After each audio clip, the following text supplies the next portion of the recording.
என்னடா டேய், நீ இன்னைக்கு ருக்கு வீட்டுக்கு போயிட்டு வர்றதும் பொண்டாட்டிக்கு தெரிஞ்சு போச்சு. என் வீட்டுலதான் இருந்தேன்னு சொல்லிடாத, இங்க வந்து பாத்துட்டும் போயிருச்சுப்பா. சரிடா நான் பாத்துக்கிறேன். ஏங்க இங்க வாங்க, நான் உங்கள்ட்ட ஒண்ணு கேட்கணும். நானும் உங்ககிட்ட ஒண்ணு சொல்லணுமா?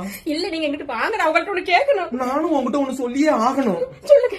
என் ஃப்ரெண்ட்ஸ் எல்லாரும் இந்த ஏரியாவிலே ருக்கு ஒருத்தி தான் பேரழகி வெக்கட்டுறாங்க. உடனே நீங்க ஆமா அப்படின்னு பல்ல இழிச்சுக்கிட்டு சொல்லி இருப்பீங்க. அது அப்படிமா சொல்லுவேன்? நான் தான் தங்க விக்கிரகத்தை கல்யாணம் பண்ணிருக்கேனே. பயப்பிடிச்சிட்டான்.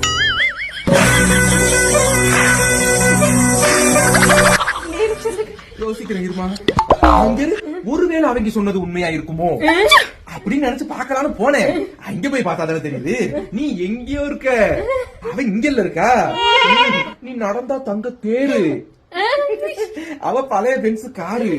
ஆமாங்க, நான் சொன்ன நம்பவே மாட்டான். அவனுக்கு ரொம்ப திமிரு. நான் பெரிய அழகின்னு நினைச்சேன். இப்பயாவது நம்புனீங்களே, நான் அழகின்னு. ஒன்ன நம்பாமலாடா செல்லம். அங்க மாமா வரும்போது ஏதோ கேட்கணும்னு சொன்னீங்க.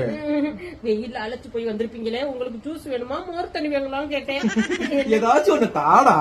ஐயோ.